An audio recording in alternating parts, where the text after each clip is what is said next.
బులెటిన్లో breaking news చూస్తున్నాం. BJP జాతీయ అధ్యక్షుడు నితిన్ నవీన్ 3 రోజుల తెలంగాణ పర్యటనలో భాగంగా హైదరాబాద్కు చేరుకున్నారు. శంషాబాద్ విమానాశ్రయంలో పార్టీ నేతలు ఆయనకు ఘన స్వాగతం పలికారు. సాయంత్రం జీహెచ్ఎంసీ బూత్ కమిటీ నేతలతో సమావేశం కానున్నారు. అలాగే రాష్ట్రంలోని 9 జిల్లాలో బీజేపీ కార్యాలయాలను వర్చువల్గా ప్రారంభించనున్నారు. రేపు వరంగల్లో నిర్వహించే పార్టీ కార్యకర్తల సదస్సులో నితిన్ నవీన్ పాల్గొననున్నారు. ఇక ఇదే అంశానికి సంబంధించి మరింత సమాచారాన్ని రామకృష్ణ లైవ్ అందిస్తారు. రామకృష్ణ, విద్యా బీజేపీ జాతీయ అధ్యక్షుడు నితిన్ నవీన్ 3 రోజుల తెలంగాణ పర్యటనలో భాగంగా ఇవాళ నితిన్ నవీన్ కేంద్ర మంత్రి కిషన్ రెడ్డి ఘన స్వాగతం పలికారు. ఈ కార్యక్రమంలో రాష్ట్ర అధ్యక్షుడు రామచంద్రరావు, అదేవిధంగా ఎంపీ రాజ్యసభ సభ్యుడు ఓబీసీ మోర్చా అధ్యక్షుడు లక్ష్మణ, అదేవిధంగా మల్కాజ్గిరి ఎమ్మెల్యే ఈటెల రాజేంద్రతో పాటు పలువురు బీజేపీ నేతలు నితిన్ నవీన్ కు ఘన స్వాగతం పలికారు. అక్కడ నుంచి నేరుగా ఆయన రంగారెడ్డి జిల్లాకు బయలుదేరి రంగారెడ్డి రూరల్ లో ఏదైతే పార్టీ కార్యాలయం ఉందో అక్కడ పార్టీ కార్యాలయాన్ని ప్రారంభిస్తారు.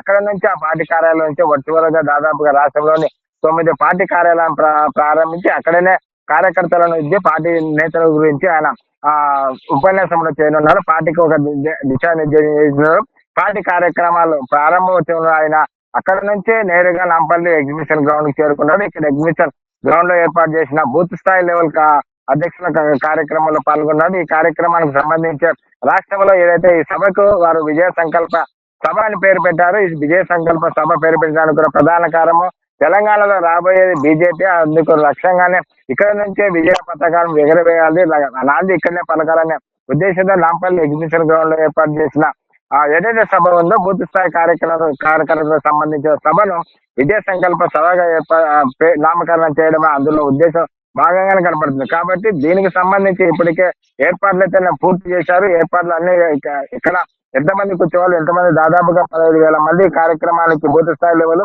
అదే విధంగా ఎస్ఆర్ఐకి సంబంధించిన ఎవరైతే ఇన్ఛార్జీలలో వాళ్ళందరూ ఈ కార్యక్రమాలు పాల్గొన్నారు. వారికి సంబంధించి బూత్ స్థాయిలో పార్టీని ఏ విధంగా తీసుకెళ్లాలి, వారికి ఒక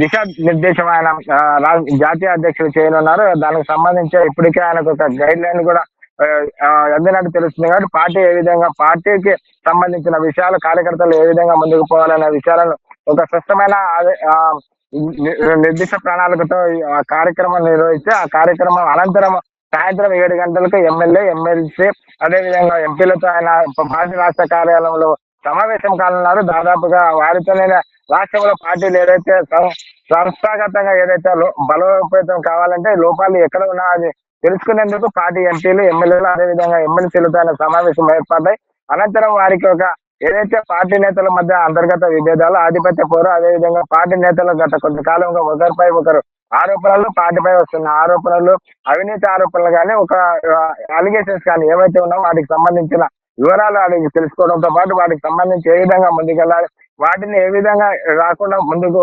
చూడాలనే బాధ్యత ప్రతి కార్యకర్తపై, అదేవిధంగా నేతలపై ఉంటుంది. కదా ఒకరిపై ఒకరు ఆరోపణలు చేసుకోవడం వల్ల పార్టీకి తీవ్ర నష్టం కలిగించే అవకాశం ఉంది. కాబట్టి దానివన్నీ పక్కన పెట్టి పార్టీ కోసం అందరూ కలిసికట్టుగా పనిచేయాలని ప్రజాప్రతినిధులకు అయితే నితిన్ నవీన్ సూచనలు చేసే అవకాశం ఉంది. కాబట్టి ఈ కార్యక్రమానికి ఇప్పటికే సునీల్ బన్సల్, అదేవిధంగా అభయ్ పటేల్ కూడా రాష్ట్రానికి వచ్చారు. కానీ 3 రోజుల పాటు వీళ్ళు పర్యటన చేస్తున్నారు. రేపు వీటిలో యువ కంక్లూడ్ ఉంటుంది. విద్యార్థులతో ఆయన సమావేశం 5 విద్యార్థులకు జంజీని ఏదైతే ప్రభావం చూపుతుందో దానికి సంబంధించిన విద్యార్థులతో ఇంటరాక్ట్ అవుతాడు. వాళ్ళ నుండి క్వశ్చన్లు, ఆ విధంగా ఏ విధంగా ఉండే రాష్ట్ర పరిస్థితి, అదేవిధంగా జంజీని వల్ల ఎలాంటి ప్రభావం చూపుతున్నారు విషయాలు కూడా తెలుసుకునే అవసరం. ఇప్పుడైతే కొద్దిసేపటి ముందుగా శంషాబాద్ నుంచి ఆయన రంగారెడ్డి జిల్లాకు రూరల్ వెళ్ళారు. అక్కడ పార్టీ కార్యాలయం ప్రారంభిస్తారు. విద్య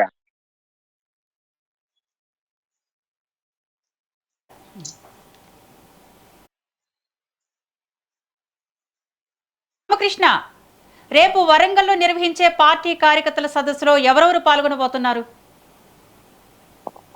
ఏదైతే రేపు ఉదయం ఇక్కడ విబిటీలో విద్యార్థులతో సమావేశమై అనంతరం అక్కడ వరంగల్కి వెళ్తారు. వరంగల్లో కార్యకర్తలకు సంబంధించి కార్యకర్తల సమావేశం ఉంది. ఆ సమావేశంలో దాదాపుగా జాతీయ అధ్యక్షులతో పాటు ఎమ్మెల్యేలు, ఎంపీలు, అదేవిధంగా జిల్లా నేతలు, జిల్లా అధ్యక్షులు కూడా కార్యక్రమాల్లో పెద్ద ఎత్తున పాల్గొనే అవకాశం ఉంది. అక్కడ అనంతరము ఆయన వాళ్ళతో మాట్లాడే అనంతరము గిరిజనులతో కూడా అలా ఇంట్రాక్ట్ వరంగల్ లో ఉన్న ఈ గిరిజనులు ఎవరితో తనకు సంబంధించిన లంబాడి కానీ గిరిజన కొయ్య వీళ్ళకి సంబంధించిన వారితో ఇంటరాక్ట్ అవుతారు. వారికి సమస్యలు ఏమున్నాయి వారితో ఇంటరాక్ట్ అయ్యి అనంతరం ఆయన అంతకు ముందే పార్టీ కార్యకర్తలతో సమావేశాలు కదా, పార్టీ కార్యకర్తలు ఒక వరంగల్లో పరిస్థితి ఏ విధంగా ఉంది, కార్యకర్తలు ఏ విధంగా ముందుకోవాలి, ప్రతి కార్యకర్త కూడా పార్టీ కోసం పనిచేయాలి, అదేవిధంగా నాయకులు కూడా కార్యకర్తలు కలుపుకొని పోవాలి. ఏదైతే నాయకులు కార్యకర్తల మధ్య ఏదైతే గ్యాప్ ఉందో ఆ గ్యాప్ ను ఫిల్అప్ చేయాలంటే ఏం చేయాలన్నది కూడా వాళ్ళు ఒక మార్గం చూస్తున్నారు. కాబట్టి పార్టీ కార్యకర్తలు అదేవిధంగా